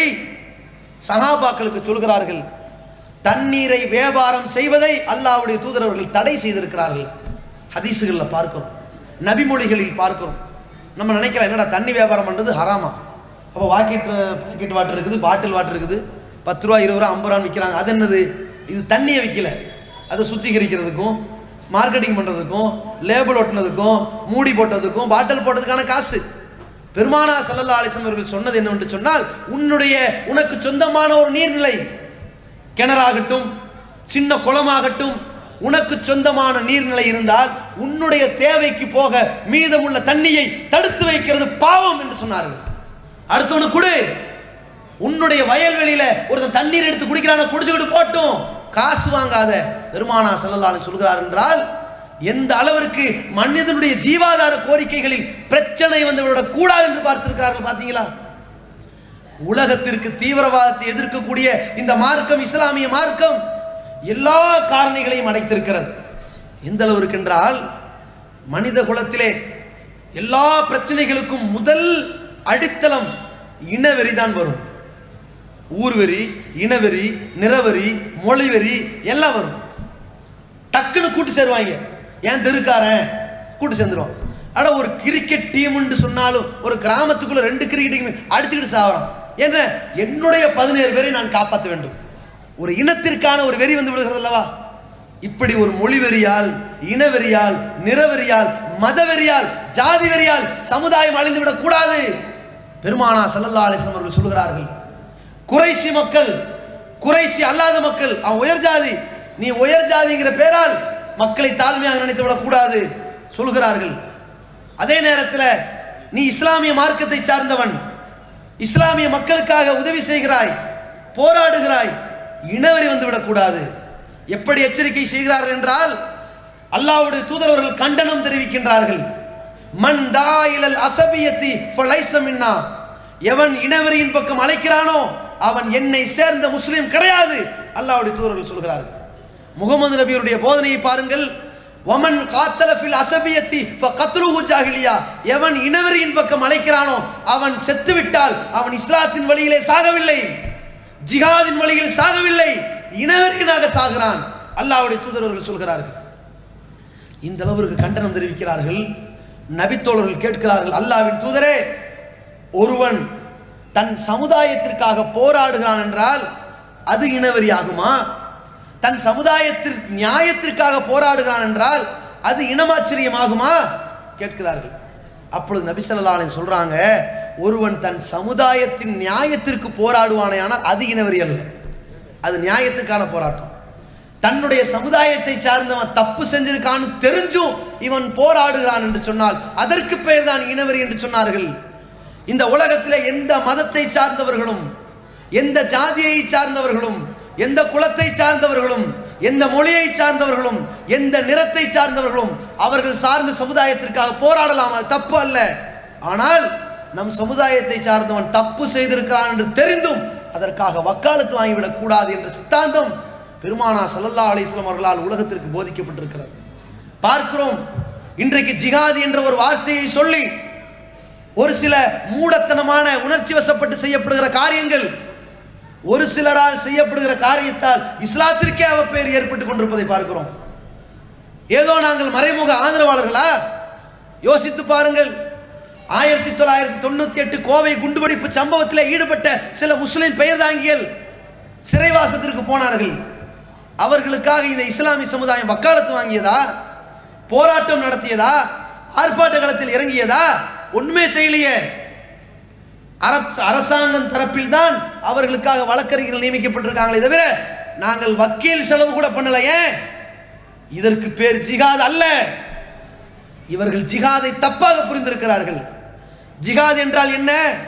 பெருமானார் ஸல்லல்லாஹு அலைஹி வஸல்லம் அவர்கள் உலகத்திற்கு எடுத்துச் சொன்ன ஜிகாத் என்பது ஒரு இஸ்லாமிய அரசு தன்னுடைய நாட்டில் வாழுகிற இஸ்லாமியர்கள், இந்துக்கள், கிறிஸ்தவர்கள், நாத்திகர்கள், புத்தர்கள், சீக்கியர்கள் எல்லா மதத்தவர்களுக்கும் அண்டை நாட்டில் இருந்தோ ஒரு ஊரில் இருந்தோ பிரச்சனை என்று வருகிற பொழுது ராணுவ வீரர்களை வைத்து யுத்தத்தை பிரகடனம் செய்தால் அந்த யுத்தத்திற்கு பெயர் ஜிகாத். இதுக்கு பேர் தான் ஜிகாத். இதான் ஜிகாதின் இலக்கணம். இவன் அரசாங்கமா நடத்துறான், இது எப்படி ஜிகாத் ஆகும்? இதற்கும் ஜிகாதிற்கும் எந்த சம்பந்தமும் கிடையாது. மக்களிடத்திலே போராளி என்று பேர் வாங்குவதற்காக ஜிகாத் என்று வார்த்தை சொல்கிறார்கள், முஜாஹித் என்று பேசுகிறார்கள். இஸ்புல் முஜாஹித் என்றும் இந்தியன் முஜாஹித் என்றும் டெக்கன் முஜாஹித் என்றும் அப்படி ஒரு பேர் இருக்குதோ இல்லையோ, அப்படி இருக்குன்னு சொன்னாதும் தப்பு. லஷ்கரே தைபா என்கின்றார்கள், ஐஎஸ்ங்கிறான், ஐஎஸ்ஐஎஸ்ங்கிறான். நீ வைக்கக்கூடிய இந்த கான்செப்ட் எதுவுமே ஜிகாது கிடையாது. ஆப்கானிஸ்தான்ல ஒசாமா பின் லாடன் செய்தது ஜிகாதா? எப்படி ஜிகாத் ஆகும்? தன்னுடைய நாட்டை சூறையாட வருகிறார்கள், தன்னுடைய நாடு இஸ்லாமிய நாடாக இருக்கிறது, ராணுவ வீரர்களை வைத்து போராடுகிறான், அது ஜிகாத் என்று சொல்லலாம். இவன் என்ன பண்றான்? ரஷ்யாவிற்கு எதிராக ரஷ்யாவில் உள்ள மக்களை அழிப்பதற்காக போரிடுவதற்காக அமெரிக்காவோடு கூட்டு சேர்ந்தவர்கள் இந்த ஆப்கானிஸ்தான்காரன். அங்கே ரஷ்யாவில் உள்ள மக்களை கொலை செய்கிறான். அப்பாவி பெண்கள் கொல்லப்படுகிறார்கள், சிறுவர்கள் கொல்லப்படுகிறார்கள். ஜிகாதுக்கு என்ன விளக்கம் தெரியுமா? இஸ்லாம் சொல்லுகிற ஒரு விளக்கம், ஜிகாத் என்றால் இரண்டு ராணுவ வீரர்கள், இரண்டு நாட்டையோ இரண்டு சமுதாயத்தையோ சார்ந்த வீரர்கள் போரிட்டுக் கொண்டிருப்பார்கள். அந்த போர்க்கத்தில் நிற்கக்கூடிய நேரத்தில் கொலை செய்வோனுக்கும் தெரியும் ஏன் இருக்கிறோம் என்று, அங்கே கொல்லப்படுவோனுக்கும் தெரியும் எதற்கு வந்திருக்கிறோம் என்று. இப்ப இந்தியாவில் எல்லையோரத்தில் பிரச்சனை, இந்திய ராணுவ வீரர்கள் நிற்கிறாங்க, இது இஸ்லாமிய நாடா இருந்தா அதுக்கு பேர் ஜிகாது. இந்திய ராணுவர்கள் நிற்கிறாங்க, பாகிஸ்தான் ராணுவர்கள் நிற்கிறாங்க, ரெண்டு பேருக்கு இடையில சண்டை வருது. இந்திய ராணுவ வீரருக்கு தெரியும் ஏன் நின்றுக்கிறோம், பாகிஸ்தான் ராணுவ வீரருக்கு தெரியும் ஏன் நிற்கிறோம், இதுக்கு பேர் ஜிகாது. அது இஸ்லாமிய நாடு நடத்திருந்தால் அது ஜிகாது. ஆனால் இன்றைக்கு ஒரு கோயில்கள்லையோ ஒரு சர்ச்சுகள்லையோ ஒரு மசூதியிலோ குண்டு வைக்கிறான்னு சொன்னால் அந்த குண்டு வெடிப்பில் சாகுறானே அந்த பெண்களுக்கு தெரியுமா, நோயாளிகளுக்கு தெரியுமா, குழந்தைகளுக்கு தெரியுமா எதற்கு வைத்தார்கள் என்று? காரணமே தெரியப்படாவிட்டால் அதற்கு பேர் ஜிகாத் இல்லை. அதை ஜிகாத் என்று சொல்வானே ஆனால் அவனுக்கு பேர் இஸ்லாமியன் அல்ல, இனவெறியன். அப்படி ஒருவன் தன்னை முஸ்லிம் என்று சொல்வானே ஆனால் அவனை நாங்கள் முஸ்லிம் என்று சொல்ல மாட்டோம், மூடன் என்று சொல்வோம், காட்டு மிராண்டி என்று சொல்வோம். இஸ்லாமிய சமுதாயம் ஒட்டுமொத்தமாக நிராகரிக்கக்கூடியவர்கள் இவர்களை. அப்படி நிராகரிக்கக்கூடியவர்கள் எங்களோடு சேர்த்தால் எங்களுக்கு ஆத்திரம் வருமா வராதா, ஆதங்கம் வருமா வராதா, கோபம் வருமா வராதா? யோசிச்சு பாருங்க. இஸ்லாமிய மார்க்கம் இந்த அளவிற்கு தீவிரவாதத்தை எதிர்க்கக்கூடிய மார்க்கமாக இருக்கிறது. ஆனால் இன்றைக்கு மீடியாக்களில் திட்டமிட்டு பரப்பப்படுகின்ற அவப்பொழியின் காரணத்தினால் இஸ்லாமிய மார்க்கத்தை பற்றியும் இஸ்லாத்தை பற்றியும் முஸ்லிம்களை பற்றியும் தவறான கருத்துக்கள் பதிவுபடுகிறது. அதை அகற்றுவதற்கு தான் இந்த பிரச்சாரம். ஒரு விஷயத்தை நீங்கள் புரிந்து கொள்ள வேண்டும். இஸ்லாமிய சமுதாயத்திற்கு இந்த பிரச்சாரத்தை முஸ்லிம்களை அழைத்து நாங்கள் வீரியமாக செய்வதற்கான ஒரு காரணம் இருக்கிறது. என்னவென்று சொன்னால், ஸ்ரீ லட்சுமி சங்கராச்சாரியா என்பவர் பேசுகிறார். ஒரு இந்து மத போதகராக இருந்தவர் பேசுகிறார். ஒரு இந்துவை நீ கொலை செய்தால் அதற்கு பேர் ஜிகாத், அதனால் இறைவன் புறத்திலிருந்து உனக்கு சொர்க்கம் கிடைக்கும் என்று நான் பல மேடைகளில் பேசியிருக்கிறேன். அது தப்புதான், அது தவறுதான், நான் அவ்வாறு பேசியிருக்க கூடாது. எனக்கு அப்படி சொல்லப்பட்டதால் நான் பேசிவிட்டேன். ஆனால் இஸ்லாத்தில் அப்படி சொல்லப்படவில்லை என்பதை உணர்ந்து கொண்டதால் அது தவறு என்று நான் ஒத்துக்கொள்கிறேன். ஆனால் இது என்னுடைய தவறு மட்டுமல்ல, இப்படி இஸ்லாத்தில் சொல்லப்படவில்லை என்று முஸ்லிம்கள் என்னை சுட்டிக்காட்டி இருந்தால் நான் என்றைக்கோ நிறுத்தி இருப்பேன். முஸ்லிம்கள் என்னை திருத்தாதது உங்கள் மீதுள்ள தவறு என்று சொன்னாரே, அதை உணர்ந்து தான் இந்த சமுதாயம் பிரச்சாரத்தில் இறங்குகிறது. இஸ்லாமிய சமுதாயத்தை பற்றி இஸ்லாமியர்கள் மிக தெளிவான தண்ணீரை விளக்கம் கொடுக்க வேண்டிய நிர்பந்தத்தில் இருக்கிற பொழுது நாம் ஏன் கொடுக்காமல் இருக்கிறோம்? கொடுக்க வேண்டும். இஸ்லாம் தீவிரவாதத்தை போதிக்கவில்லை, அது தீவிரவாதத்தை எதிர்க்கக்கூடியதாக இருக்கிறது. இஸ்லாமிய மார்க்கம் ஒரு மிதவாதம், அது என்றும் எதிர்ப்பது தீவிரவாதம் என்பதை உலகத்தில் போதிக்க வேண்டிய நிர்பந்தம். ஒன்றை நாங்கள் உணர்ந்திருக்கிறோம், இஸ்லாத்தை பற்றிய நியாயத்தையும் அதன் வரலாற்றையும் அதனுடைய கொள்கையையும் யார் நியாயமாக உணர்ந்திருக்கிறார்களோ அவர்கள் எல்லா காலத்திலும் இஸ்லாத்தை புகழ்ந்திருக்கிறார்களே தவிர இகழ்ந்தது கிடையாது. வரலாற்றில் நீங்கள் பாருங்கள், சில தலைவர்களை நான் உங்களுக்கு சொல்கிறேன்.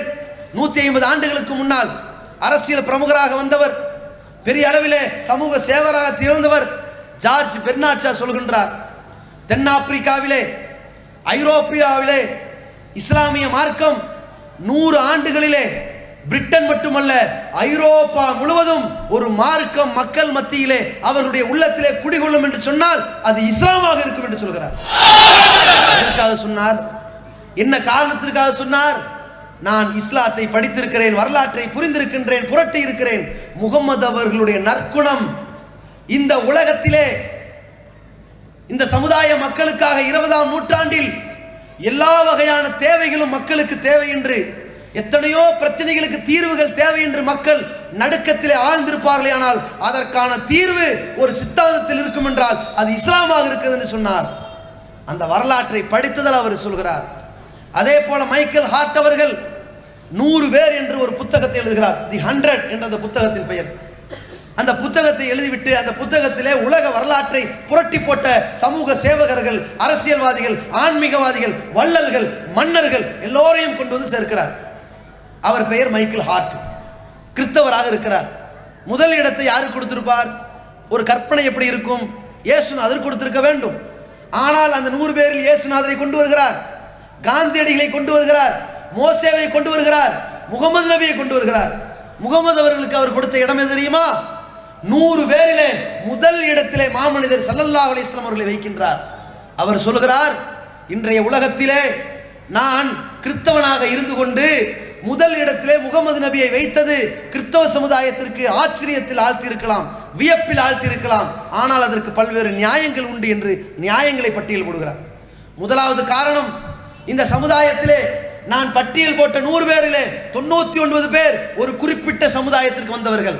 ஆனால் முகமது நபி மட்டும் முஸ்லிம்களுக்கும் முஸ்லிம் அல்லாத மக்களுக்கும் தன்னுடைய வாழ்க்கை வழிமுறைகளை பரவிவிட்டு சென்று விட்டார் என்று சொன்னார். எப்படிப்பட்ட பரவுதல்! இஸ்லாமிய மார்க்கத்தினுடைய பேச்சின் தொடக்கமே தீவிரவாதத்தை நொறுக்கக்கூடியதாக இருக்கிறது. ஒருவன் இன்னொருவனை சந்திக்கிற பொழுது குட் மார்னிங் என்றும், குட் ஈவினிங் என்றும், குட் நைட் என்றும், வணக்கம் என்றும், நமஸ்தே என்றும், நமஸ்கார் என்றும் பேசிக்கொண்டிருக்கக்கூடிய வழக்கம் இருக்கிறது. பேச்சினுடைய துவக்கம் நன்றாக இருந்தால் முடிவுரை வரைக்கும் நன்றாக இருக்கும் என்கிற ஒரு சைக்காலஜியில, என்ன சார் நல்லா இருக்கீங்களா, பார்த்து ரொம்ப நாள் ஆச்சு ஆரம்பிப்பான். உடல்ல சரியில்லை, என்ன சார் உங்களுக்கு உடம்பு சரியில்லைன்னு கேள்விப்பட்டேன், இப்போ எப்படி இருக்குது ஆரம்பிப்பான். இதெல்லாம் எதற்கு?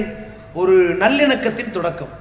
இஸ்லாமிய மார்க்கம் சொல்கிறது, அல்லாஹ்வுடைய தூதர்கள் சொல்கிறார்கள், முஸ்லிம்களை பார்த்து சொல்கிறார்கள், லா ததுகுலுல் ஜன்னத் ஹத்தா தூமினு, மக்களே நீங்கள் சொர்க்கத்தில் நுழைய வேண்டும் என்று சொன்னால் ஈமான் கொள்ள வேண்டும். இறைவனை நம்பாத வரை நீங்கள் சொர்க்கத்தில் நுழைய முடியாது. வலா தூமினு ஹத்தா தஹாபு, நீங்கள் இறைவனை நம்ப வேண்டும் என்றால் என்ன செய்ய வேண்டும் தெரியுமா? ஒருவரை ஒருவர் நேசிக்க வேண்டும். ஒருவரை ஒருவர் நீங்கள் நேசிக்காவிட்டால், உங்களுக்கு இடையிலே சகோதரத்துவம் இல்லாவிட்டால் நீங்கள் ஈமான் கொண்ட இறை நம்பிக்கை கொண்ட முஸ்லீமாக ஆக முடியாது என்று சொல்கிறார்கள். நபித்தோழர்கள் கேட்கிறார்கள், நாங்கள் முஸ்லீமாக ஆக வேண்டும், ஒருவரை ஒருவர் நேசிக்க வேண்டும், சொர்க்கத்தில் நுழைய வேண்டும், என்ன செய்ய வேண்டும்? ஆஃப்ஷு சலாம், சலாத்தை பரப்புங்கள் என்று சொன்னார்கள். இன்னொரு இடத்திலே சொல்கிறார்கள், அமைதியை பரப்புங்கள். லிமன் அரப்தவ மல்லம் தாரிஃப், தெரிந்தவனுக்கும் தெரியாதவனுக்கெல்லாம் சலாம் சொல்லு. எந்த மதமாக, ஜாதியாக, யாராக இருக்கட்டும், அஸ்ஸலாமு அலைக்கும், உங்கள் மீது அந்த ஏக இறைவனின் அமைதி நிலவட்டுமாக என்று சொன்னால், பேச்சின் தொடக்கமே இப்படி இருந்தால் இறுதி முடிவுரை எப்படி இருக்கும்? நான் கேட்கிறேன், அனைத்து சமுதாய மக்களையும் உட்கார வைத்து உங்கள் மீது அந்த ஏக இறைவனின் அமைதி உண்டாக நான் பிரார்த்தனை செய்கிறேன் என்று தொடங்குபவன் தீவிரவாதத்தை சொல்வானா? எப்படி தீவிரவாதத்திற்கு இஸ்லாமிய மார்க்கம் மூட்டை கட்டி இருக்கிறது என்று பாருங்கள். அதே போல பெருமானார் ஸல்லல்லாஹு அலைஹி வஸல்லம் அவர்கள் அனைத்து சமுதாய மக்களிடத்திலே இந்த அமைதியை பரப்பச் சொன்னார்கள். அதைத்தான் மைக்கேல் ஹார்ட் அவர்கள் சொன்னார்கள். அவர் முஸ்லிம்களுக்கு மட்டும் வரவில்லை, முஸ்லிம் அல்லாத மக்களுக்கும் வாழ்ந்து காட்டிவிட்டு சென்றிருக்கிறார்கள். இரண்டாவது, நான் தொகுத்த 100 பேருடைய வரலாற்று பட்டியலிலே 99 பேருடைய வரலாறை ஆங்காங்கே தேடி கண்டுபிடித்தேன். ஆனால் ஒருவருடைய வரலாறு, அந்த ஒருவருடைய வரலாறை பாதுகாப்பதற்கு 1,00,000 பேருடைய வரலாறை பாதுகாத்திருக்கிறார்கள். 1400 ஆண்டுகளாக ஒரு வரலாறு திட்டவட்டமாக பாதுகாக்கப்பட்டு புடம்போட்ட தங்கங்களாக வைக்கப்பட்டது இந்த முகமதுடைய வரலாறு என்பதால் தான் தூய்மையான வரலாறு என்ற முதலிடம் கொடுத்தேன். மூன்றாவது சொல்கின்றார், முகமது அவர்களை நான் முதல் இடத்தில் வைத்ததற்கு காரணம் என்ன தெரியுமா? இந்த தூதர் உலகத்திற்கு தர்மத்தை போதிக்க வந்தார். எப்படி தெரியுமா? போர்க்களத்தில் கூட பெண்களை கொல்லக்கூடாது, இரவில் போர் செய்யக்கூடாது, குழந்தைகளை கொல்லக்கூடாது, தூதர்களை கொல்லக்கூடாது என்று போருக்கே தர்மம் விளைவித்த தர்மகர்த்தா இவர். எனவே முதலிடத்தில் வைத்தேன் என்று சொல்கிறார். அடுத்து சொல்கிறார், இந்த முகமது அவர்களை நான் முதலிடத்தில் வைத்ததற்கு காரணம் இவரிடத்தில் இருந்த வியப்பான வெற்றிகள், உயர்ந்த லட்சியம், குறைந்த வசதிகள், ஆனால் எல்லாமே வியப்பான வெற்றிகளாக அமைந்திருக்கிறது. நான் இன்றைக்கு எத்தனையோ பேருடைய வரலாறை பதித்திருக்கிறேன். அவர்களை பற்றி நீங்கள் அறிந்து கொள்வதென்றால் பல கோட்டைகளை பார்க்கலாம். அவர்கள் கட்டி வைத்த கோட்டை அவருடைய வரலாறு சொல்லும், அவருடைய கல்வெட்டுகள் அவருடைய வரலாறு சொல்லும். ஆனால் முகமது அவர்களை பார்த்தேன், அவருக்கு கோட்டை இல்லை, அவருடைய வீடு கோட்டைகளாக இல்லை. அவருடைய வீடு எப்படி இருந்தது தெரியுமா? அந்த வீட்டுக்கு வாயில் கதவு கூட இல்லை, விரிக்கின்ற பாய்தான். இரவிலே விரிப்பதற்கு பாய், பகலிலே கதவாக பாட்டப்படுகிறது. அந்த தூதருக்கு கோட்டை இல்லை. ஆனால் அந்த தூதர், கோட்டையே இல்லாத தூதர், இன்றைக்கு கோடான கோடி மக்களுடைய உள்ளங்களில் கோட்டை கட்டிவிட்டார். அதனால் தான் முதலிடத்தில் வைத்தேன் என்று சொல்கிறார். இஸ்லாத்தை அறிந்த காரணத்தினால் இவருடைய நாவிலிருந்து வந்த வார்த்தைகள் பாருங்கள்.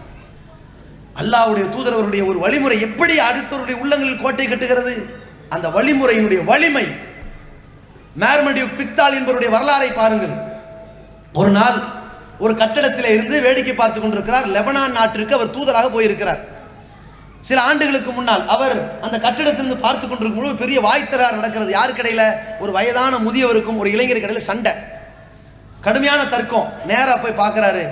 அந்த இளைஞர்கிட்ட கேட்குறாரு, நீ முஸ்லீமா இருக்கிற, அந்த கிழவன் யூதனா இருக்கிறான்.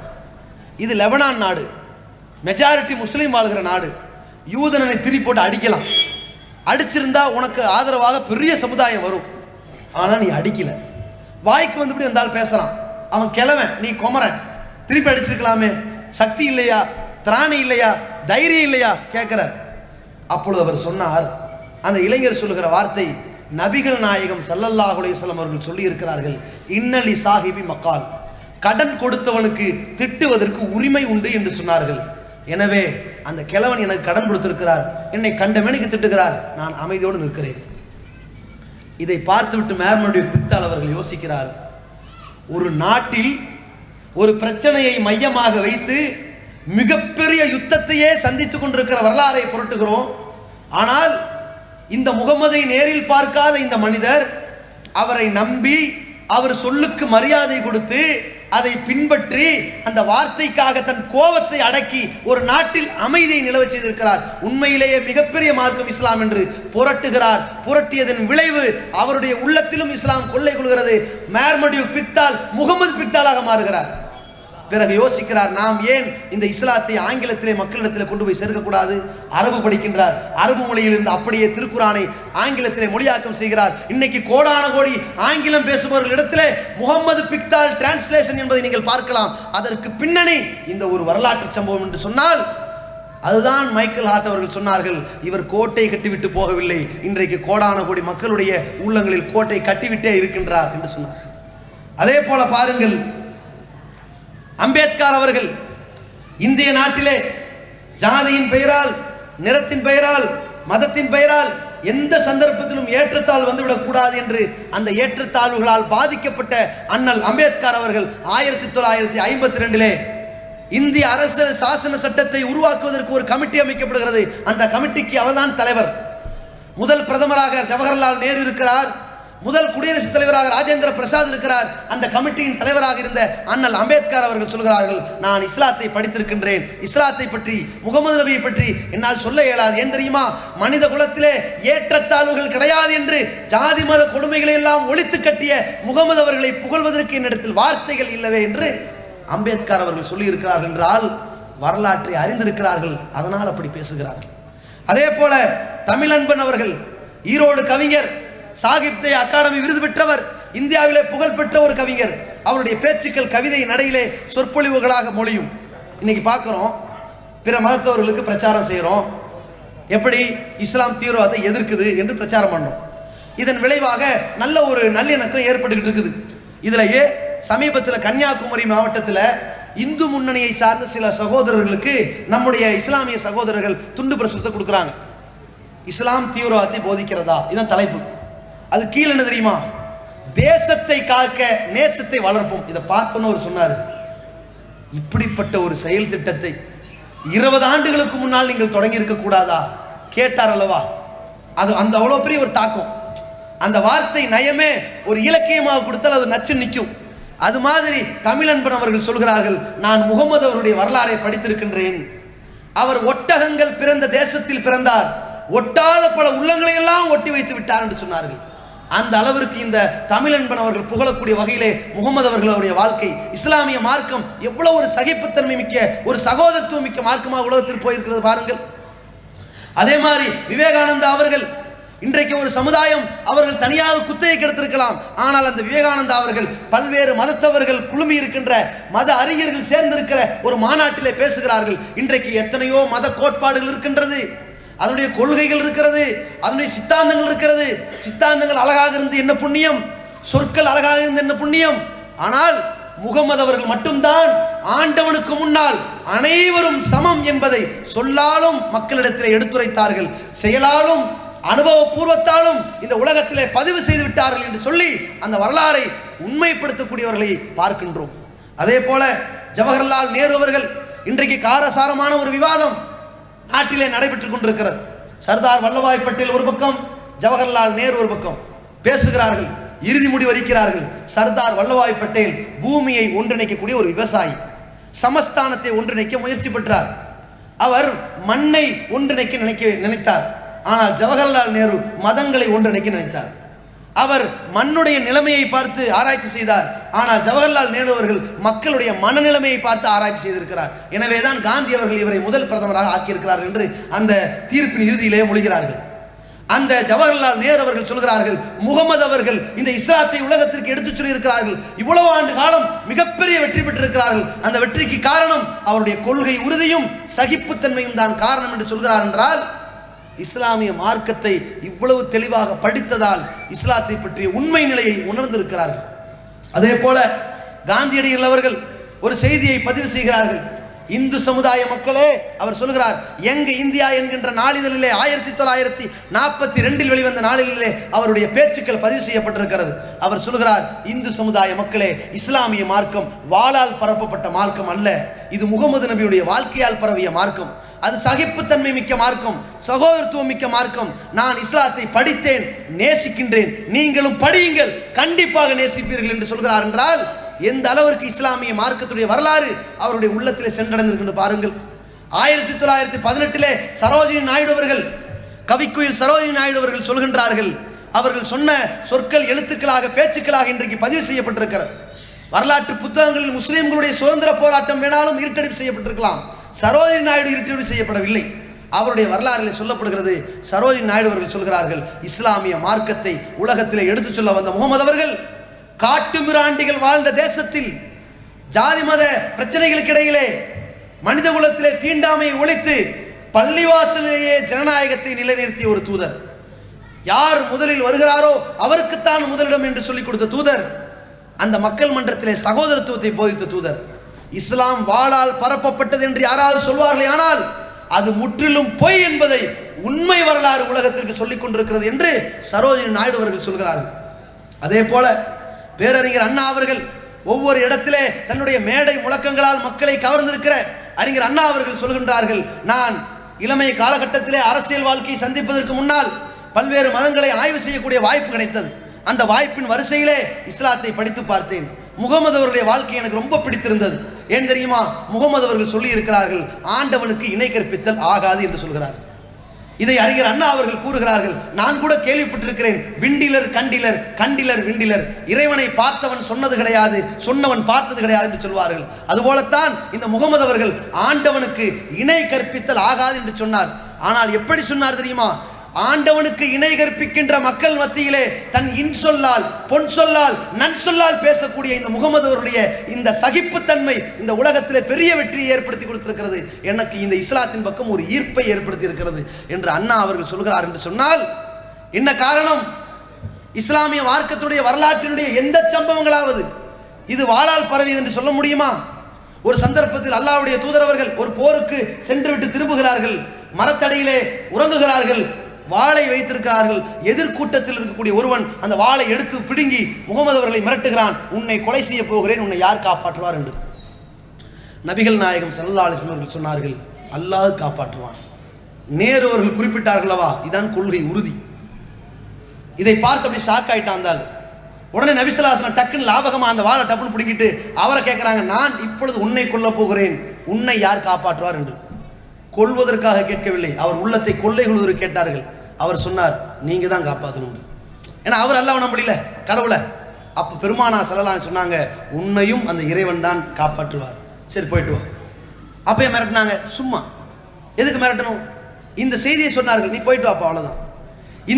இந்த மனிதர், இந்த நபர் தன் சமுதாயத்தை பார்த்து சொன்னார், எந்த மனிதரை படுகொலை செய்ய வேண்டும் என்று திட்டம் திட்டி வந்தாரோ அவர் தன் சமுதாயத்தை பார்த்து சொன்னார், மக்களே, உலகத்திலேயே மிகச்சிறந்த ஒரு கூட்டத்தின் தலைவரை பார்த்து விட்டு வந்திருக்கிறேன் என்று சொன்னார்.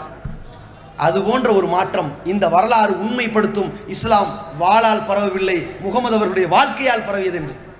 அந்த அளவிற்கு அண்ணா அவர்கள் சொல்கிறார்கள், அவருடைய இன்சொல் பொன்சொல் அழகான வாழ்க்கை எனக்கு ரொம்ப பிடித்திருக்கிறது என்று. பெருமானா ஸல்லல்லாஹு அலைஹி வஸல்லம் அவர்கள் எப்படிப்பட்ட ஒரு ஆன்மீக வாழ்க்கை. தொழுகிறார்கள், தொழுகிற பொழுது சொல்கிறார்கள், நான் தொழுகையை நீட்டி தொழலாம் என்று ஆசைப்பட்டேன், ஆனால் எனக்கு பின்னால் தொழுது கொண்டிருக்கின்ற ஒரு பெண்மணி தன் கையிலே வைத்திருக்கிற குழந்தையின் அழுகுரலை கேட்கின்றேன். அந்த குழந்தையின் அழுகுரலால் அந்த தாய்க்கு ஏற்பட்ட வருத்தம், இந்த தொழுகையை நான் சுருக்கி விட்டேன் என்று சொல்கிறார்கள். எவ்வளவு பெரிய ஒரு இரக்கம். தன்னுடைய பேர பிள்ளைகளை முத்தம் கொஞ்சுகிறார்கள். ஒரு கிராமவாசி வந்து கேட்கிறார், அல்லாஹ்வின் தூதரே, குழந்தைக்கு முத்தம் எல்லாம் கொடுப்பீங்களோ? அவர் ஆச்சரியமா இருக்கு, எனக்கு 10 குழந்தை இருக்கு, நான் ஒரு குழந்தைக்கு முத்தம் கூட கொடுத்தது இல்லைன்னு. அப்ப நபி ஸல்லல்லாஹு அலைஹி சொல்றாங்க, உன்னுடைய உள்ளத்திலிருந்து அல்லாஹ் இரக்கத்தை எடுத்து விட்டால் அதுக்கு நான் என்னப்பா பண்றது? உலகத்தில் உள்ளவர்களுக்கு நீங்கள் இரக்கம் காட்டுங்கள், வானத்தில் இருக்கிற இறைவன் உங்கள் மீது இரக்கம் காட்டுவார் என்று போதித்தார்களே, அந்த பெருமானா ஸல்லல்லாஹு அலைஹி வஸல்லம் அவர்கள் எப்படி நடந்து கொண்டார்கள்? ஒரு ஆட்சி தலைவர், ஒரு ஆன்மீக தலைவர், ஒரு குடும்ப தலைவர், அவரிடத்திலே கொண்டு வந்து ஒரு குழந்தை மடியில வைக்கப்படுகிறது. அந்த குழந்தை திடீரென்று சிறுநீர் கழித்து விடுகிறது. நம்ம ஒரு பெரிய ஆட்சி தலைவர் கூட்டிட்டு வந்து உட்கார வச்சு குழந்தை சிறுநீர் கழிச்சா என்ன ஆகும்? ஆன்மீக தலைவருக்கு போட்ட சீட்டே வித்தியாசமா இருக்கும். அவர் நல்லவர், வல்லவர், திறம்படவர், எப்ப கையங்களமா பிடிபடுற வரைக்கும் நல்லவர், பிடிபட்டவன போலி அப்படின்றாங்க, அது வரைக்கும் அவருக்கு வேற கோலின்னு இருக்கும். இப்போ இவரை தூக்கிட்டு வந்து உட்கார வச்ச இடமே பாத்தீங்கன்னா இருக்கிறவங்களாம் நீலச்சாரு, அவருக்கு சிகப்புச்சாரு, சிம்மாசனமா இருப்பார். இந்த மாதிரி ஒரு ஆள் மடியில கொண்டு போய் உட்கார வச்சு டக்குன்னு சிறுநீர் கழிச்சா என்ன பண்ணுவாரு? சனியை வந்து இங்க வந்து உட்கார்ந்து என்று கேட்பார். அந்த தாய் என்ன பண்ணுவா? மூதேவி அங்கேயா போய் பேயணும் அப்படின்னு இவ திட்டுவா. ஒன்றும் தெரியாத குழந்தை வேதனைப்படும். பெருமானா ஸல்லல்லாஹு அலைஹி வஸல்லம் அவர்கள் மடியிலும் கொண்டு வந்து வைத்தார்கள். அல்லாஹ்வுடைய தூதர்கள் ஆவேசப்படவில்லை, ஆத்திரப்படவில்லை, ஆக்ரோஷமாக கொந்தளிக்கவில்லை, ஆன்மீகத்தை போதித்தார்கள். அந்த குழந்தை எடுத்துவிட்டு சொன்னார்கள், ஆண் குழந்தை, வெறும் பால் மட்டும் குடிக்கின்ற குழந்தை சிறுநீர் கழித்தால், தண்ணீர் தெளித்தால் போதுமானது, அல்லாஹ்வுடைய தூதர்கள் சொன்னார்கள். உலகத்தில் இப்படி ஒரு இரக்கத்தை போதித்தவர்கள் உண்டா? அதனால் தான் பெருமானா ஸல்லல்லாஹு அலைஹி வஸல்லம் வரலாறை சரோஜினி நாயுடு அவர்கள் குறிப்பிடுகின்றார்கள். உலக வரலாற்றிலே யாராவது வாளால் பரவப்பட்டது என்று சொல்வார்கள், ஆனால் அவர்கள் பொய்யைத்தான் இட்டு கட்டுகிறார் என்று சொல்கிறார். என்றால் இந்த பெருமானா ஸல்லல்லாஹு அலைஹி வஸல்லம் வாழ்க்கை எந்த அளவிற்கு எல்லாருடைய உள்ளத்திலும் பதம் பார்த்திருக்கிறது பாருங்கள். அந்த உண்மை வரலாறை நாம் இந்த இந்து சமுதாய மக்களிடத்திலே, கிறிஸ்தவ அன்பர்களிடத்திலே, நாத்திக சகோதரர்களிடத்திலே கொண்டு போய் சேர்த்தால் இஸ்லாத்தை பற்றிய தவறான அபிப்பிராயங்கள், தப்பான எண்ண ஓட்டங்கள், திட்டமிட்டு விதைக்கப்படுகின்ற தவறான குற்றச்சாட்டுகள் அகற்றப்படும் என்பதால் தான் இந்த பிரச்சாரத்தை கையில் எடுத்தோம். அந்த அடிப்படையில் எல்லா மக்களையும் சந்தித்து சொல்லிக் கொண்டிருக்கின்றோம். இறுதியாக நாம் சில கோரிக்கைகளை அரசாங்கத்திற்கு வைக்கின்றோம். அரசாங்கத்தை சார்ந்தவர்கள், மத்திய மாநில அதிகாரிகள், இன்றைக்கு வந்திருக்கக்கூடிய ஊடகவியலாளர்கள், உளவுத்துறையினர்கள், பல்வேறு செய்திகளை நீங்கள் பதிவு செய்வீர்கள். இந்த உளவுத்துறைக்கு தெரியும், அல் கைதா என்ற இயக்கம் இந்தியாவிலே தாக்குதல் நடத்துகிறோம் என்று ஒரு அறிவிப்பு செய்தவுடன், அந்த செய்தி வெளியாகிறவுடன் இஸ்லாமிய சமுதாயத்தின் சார்பில் ஒரு சூரொட்டி எல்லா இடங்களிலும் ஒட்டப்பட்டது.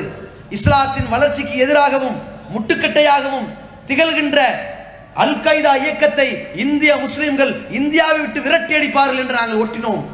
இந்த கருத்தை நீங்கள் உணர்ந்தீர்கள், மத்திய அளவிலே நீங்கள் பதிவு செய்தீர்கள், எங்களுக்கு தெரியும். அதே அடிப்படையிலே சொல்கின்றோம், நீங்கள் சுதந்திர பொன்விழாவை சந்திக்கிறீர்கள், மத்திய மாநில அமைச்சர்கள் சந்திக்கிறார்கள், முதல்வர்கள் முதல் பிரதமர்கள் வரை குடியரசுத் தலைவர்களை சந்திக்கிறார்கள். அதில் எத்தனையோ வரலாறுகளை பேசுகிறீர்கள். அந்த வரலாற்றின் ஆங்காங்கு ஓரங்களிலே இஸ்லாமிய சமுதாயம் செய்த தியாகங்கள், தொண்டுகள், அள்ளி வழங்கிய வள்ளல் தன்மைகள், அதையும் சற்று பதிவு செய்து கொள்ளுமாறு உங்களை தாழ்மையோடு கேட்டுக்கொள்கிறோம். இந்திய சமுதாயத்திலே இந்து மக்களோடு சேர்ந்து தன் சதவீதத்திற்கும் அதிகமாக தியாகம் செய்த இஸ்லாமிய சமுதாயத்தினுடைய வரலாறுகளை நீங்கள் பதிவு செய்வதற்கு, பேசுவதற்கு, விளக்குவதற்கு, வானொலிகளிலும் தொலைக்காட்சிகளிலும் ஊடகங்களிலும் பரப்புவதற்கு நீங்கள் எங்களுக்கு ஒத்துழைப்பு தாருங்கள் என்று உங்களை கேட்கின்றோம்.